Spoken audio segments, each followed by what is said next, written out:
Olá, começa agora mais um boletim informativo direto da redação do jornal Diário de Teresópolis e Diário TV. Um veículo de carga tombou em um dos principais acessos do município. As imagens que circularam pelas redes sociais chamam a atenção, né? O veículo descendo a Avenida Delfim Moreira e nesse trecho de curva tomba em direção à calçada, ao que tudo indica devido à amarração da carga, né? Uma carga muito mais alta do que o esperado, do que o previsto para esse tipo de veículo. E ela acabou aí fazendo o caminhão tombar para o lado direito, né? Felizmente não havia nenhum pedestre, ciclista nesse trecho aí da Delfim Moreira. O caminhão tombou, toda a carga espalhada quase aí na passagem de pedestres e por muito pouco o caminhão e a carga não atingiram um poste, né? O susto seria ainda maior. O repórter José Carlos dos Santos, Cacau Repórter, que é parceiro e colaborador aqui da Diário TV, esteve no local logo após o acontecido.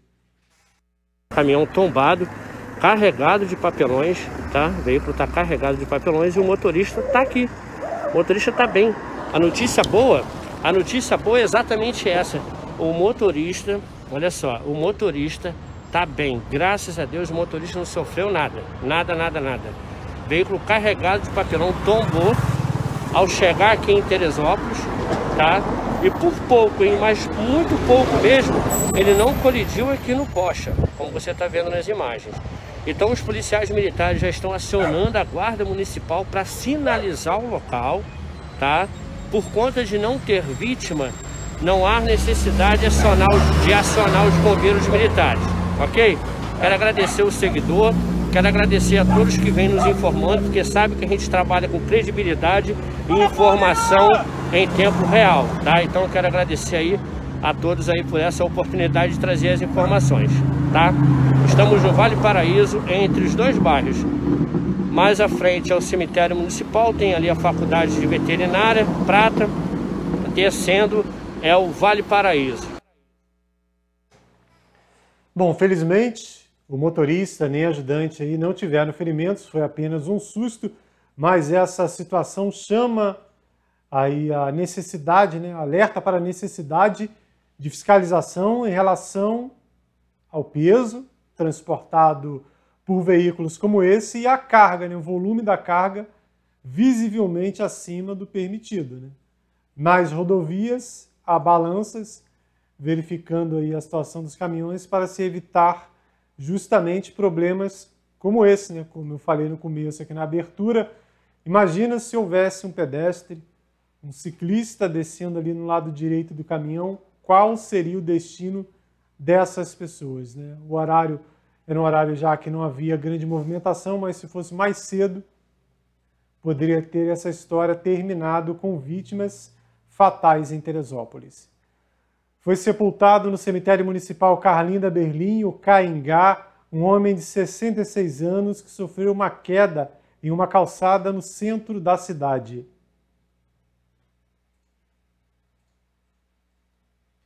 Registro feito pelo José Carlos dos Santos, o Cacau Repórter, mostra corpo de bombeiros e um médico que passavam pelo local prestando atendimento a William Leandro Lopes, de 66 anos, morador da Quinta Lebrão.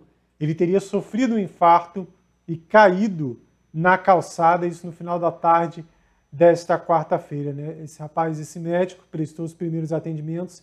Depois o corpo de bombeiros chegou, né, acionado via 193 e encaminhou o William Leandro para o Hospital das Clínicas Constantino Otaviano, mas infelizmente ele faleceu pouco depois de dar entrada na unidade hospitalar.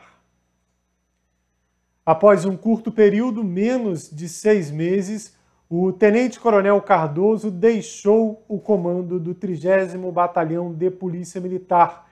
Essa mudança foi realizada após a troca do comando geral da PM no Rio de Janeiro e como ocorre quando acontece isso, né? Troca o comando e alguns quartéis, ou todos, isso já ocorreu em outras oportunidades, acabam mudando também os comandos sendo colocados nos cargos aí outros policiais aí de confiança, entre aspas, do comandante-geral.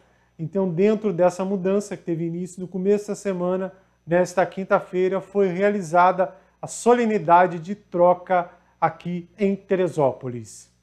No início da tarde desta quinta-feira, aconteceu a solenidade de troca de comando do 30º Batalhão de Polícia Militar. Na ocasião, autoridades e representantes da sociedade participaram da solenidade que apresentou o novo comandante da Polícia Militar na região. Em seu discurso de despedida, o tenente-coronel Cardoso disse que, ao assumir, procurou traçar alguns objetivos para que o batalhão pudesse caminhar com muito mais foco na produção de resultados. Nós fizemos muito em tão pouco tempo e eu tenho a mais absoluta certeza que o meu sucessor ele vai dar continuidade àquilo que a gente começou a materializar. Falta finalizar algumas obras estruturais, procuramos também otimizar a capacidade operacional do batalhão. Nesse pouco tempo de comando, nós também pudemos cumprir as metas estipuladas pela cúpula da Polícia Militar e assim a gente foi zerando realmente aqueles crimes que mais impactam, né, a vida social. Bom, outro detalhe que a gente percebeu foi em relação à proximidade com a sociedade de um modo geral para que Teresópolis ganhasse, né, em relação à segurança. É verdade. Essa aproximação ela se deu de duas formas. A primeira, nós conseguimos reativar o Conselho Comunitário de Segurança. E a segunda, criamos um espaço de participação comunitária por meio também de cafés que eram promovidos por mim com a comunidade, onde nesses espaços eram discutidas denúncias, eram apontadas soluções para problemas sociais que assolavam aqui a sociedade teresopolitana. Então eu penso que o nosso comando, não digo eu, o nosso, né, ele foi bastante significativo, à medida que buscou sempre se aproximar da sociedade civil organizada, procurando ouvir as suas demandas, as suas reclamações, e assim a gente procurou sempre ajustar o nosso policiamento de acordo para o nosso principal cliente, que é a sociedade, que espera muito da gente. E nesse contexto todo, nós procuramos sempre direcionar o policiamento com muito mais qualidade, por meio de capacitações que a gente procurava promover todo mês.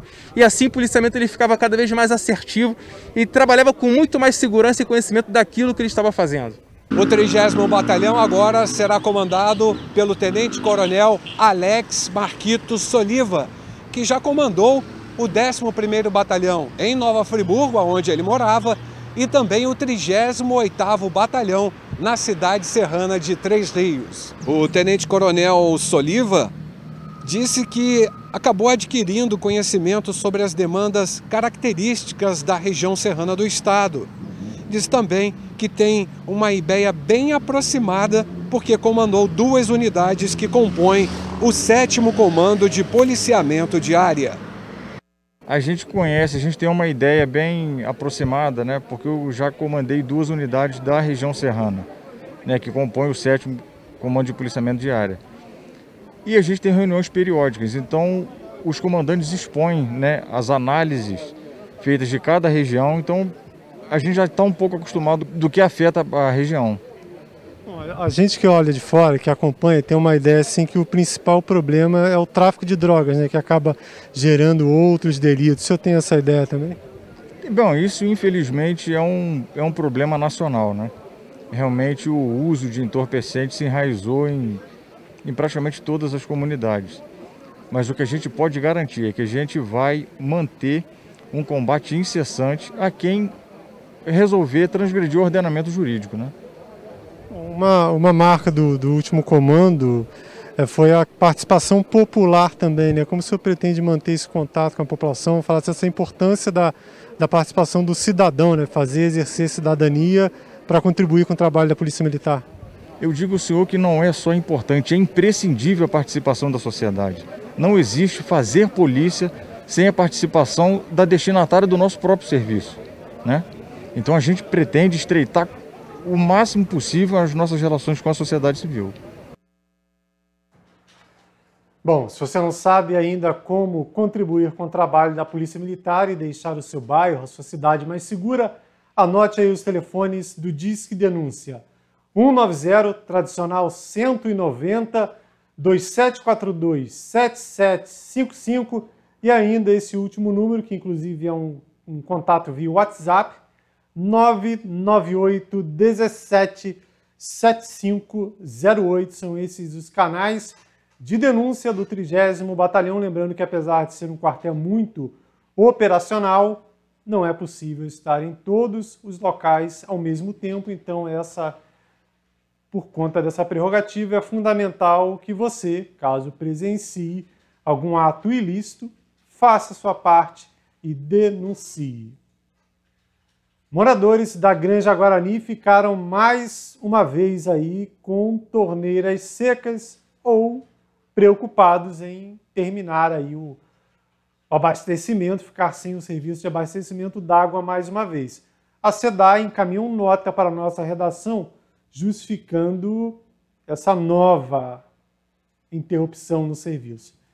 De acordo com esse documento, a SEDAI mais uma vez precisou fazer um serviço emergencial na captação da barragem do Rio Beija-Flor, lá dentro do Parque Nacional, que é o sistema que abastece o bairro Granja Guarani. A previsão, segundo esse documento aí divulgado pela comunicação da SEDAI, é que o serviço seria concluído até às 17 horas de quinta-feira, porém, a água só seria aí encaminhada novamente após a conclusão e, em alguns locais, como nas ruas mais altas, poderia levar até 24 horas para a conclusão do serviço.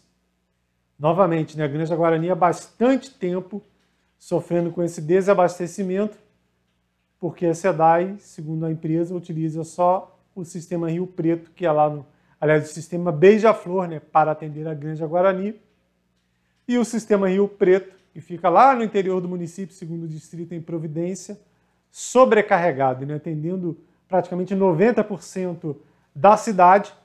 Tem que mandar água lá do Rio Preto para Três Córregos, fazer o tratamento, depois bombear e distribuir essa pouca água nesse período de estiagem para aí 90% da cidade. Enquanto isso, reservatórios de manancial continuam abandonados ou subutilizados. Quem mora no bairro do Caleme sabe do que eu estou falando, o reservatório do Triunfo, que tem um grande potencial aí para abastecer não só Caleme, mas Posse, Salaco, Salaquinho, toda aquela região da cidade, porém, devido à falta de investimento, está há mais de uma década esquecido. Ainda falando de água, uma notícia de Petrópolis, mas que interessa ao teresopolitano, Olha só, a notícia saiu na Tribuna, Tribuna de Petrópolis, falando aí do fechamento de uma fábrica envasadora, aí, a fábrica da Minalba, em Petrópolis. A Minalba, aqui na cidade vizinha, além de produzir essa aí, a Minalba Brasil, que a gente vê tanto por aí, também produzia água mineral Petrópolis. Essa empresa funcionava há 50 anos no município vizinho, lá no bairro Mosela, e empregava 60 pessoas.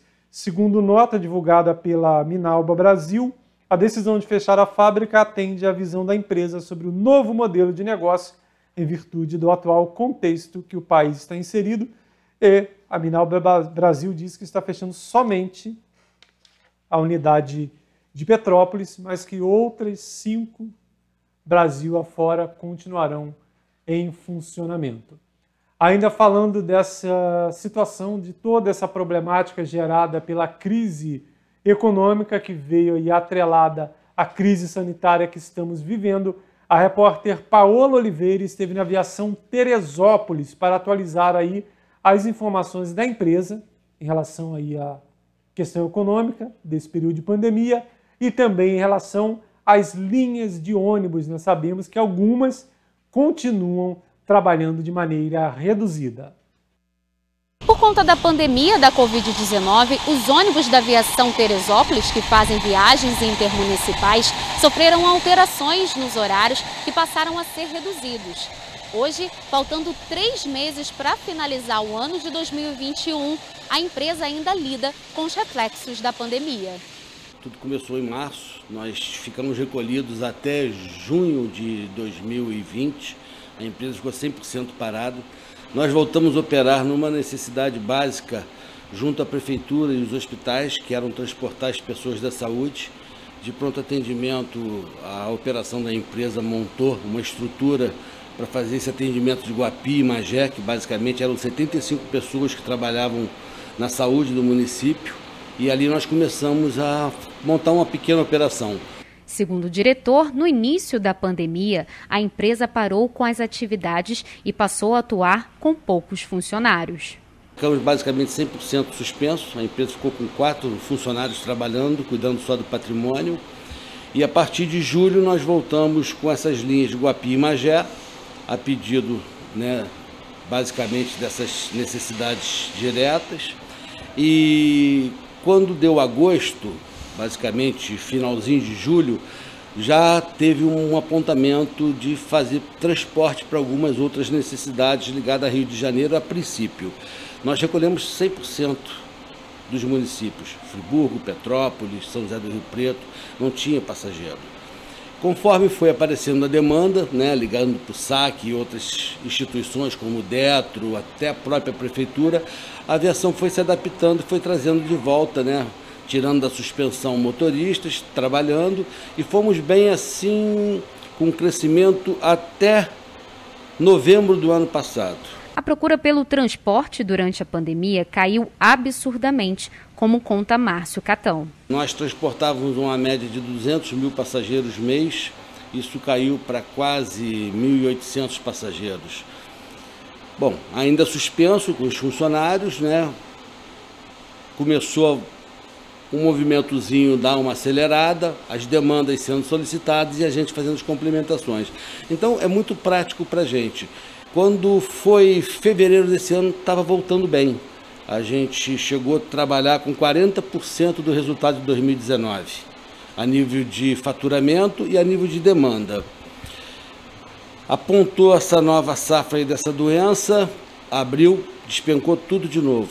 Houve uma redução, passamos a transportar de 2 em 2 horas. Quando eu falo sempre assim, a nossa ponta principal é Teresópolis, Novo Rio. Já as linhas para outras cidades ainda estão com os horários reduzidos. Dos 4, botamos 2 horários específicos para Petrópolis e para Friburgo, Niterói. São José do Rio Preto, um vai de manhã e outro vai à tarde, e na mesma contrapartida de lá para cá. Agora, depois todo desse processo, dessa nova caixa, dessa doença, nós voltamos agora a operar de hora em hora Rio de Janeiro, na maioria dos horários. Ainda está longe do normal, nós ainda estamos com 50%, 48,76% na realidade, de transporte em relação a 2019, tanto no faturamento quanto na demanda. A empresa aproveitou o momento para trabalhar com novas formas de pagamento, que facilitou na rotina dos passageiros. Foi um processo que nos obrigou a atualizar um pouco a empresa, a venda de cartão de crédito e a venda no meio do caminho, então isso tem ajudado também a gente programar um pouco melhor. Com a vacinação avançando na cidade, a esperança é que a partir de setembro a evolução seja maior. A gente agora aguarda que em setembro, realmente com a volta do funcionalismo público, justiça, a gente volte não uma vida real, que eu acho que isso é uma coisa difícil, e a gente ainda não consegue entender o que vai acontecer com esse futuro. Mas a empresa está atenta, a operação tem funcionado bem firme, no atendimento normal a essas demandas, e agora a gente tem que aguardar um pouco, Para saber sobre horários e linhas, acesse o site da Aviação Teresópolis, viaçãoteresópolis.com.br.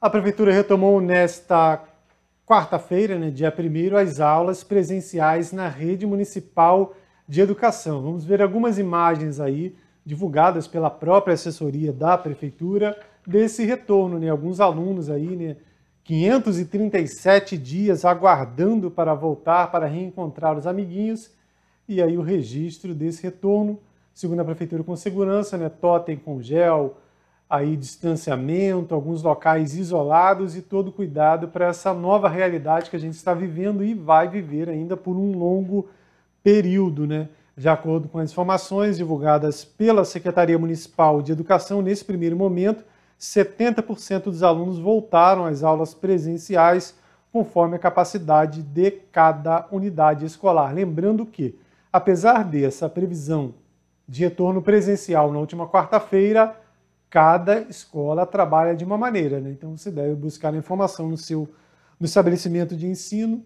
onde o seu filho, a criança que você é responsável, está matriculada, e também em relação aos pais que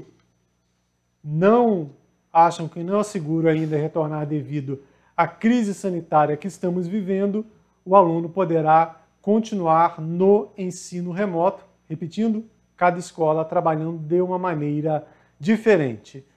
Nesta sexta-feira teremos vacinação, retomado o calendário aqui em Teresópolis. Primeira dose, adolescentes de 17, 16 e 15 anos, né? Atendimento nesta sexta-feira, dia 3 de setembro. Agora são 4 locais de atendimento. Por quê? A prefeitura mudou aí aquele esquema, né, de atendimento para quem vai de carro, para quem vai a pé. Quem vai a pé, ginásio Pedro Jaara, na Tenente Luiz Meirelles, nosso popular Pedrão.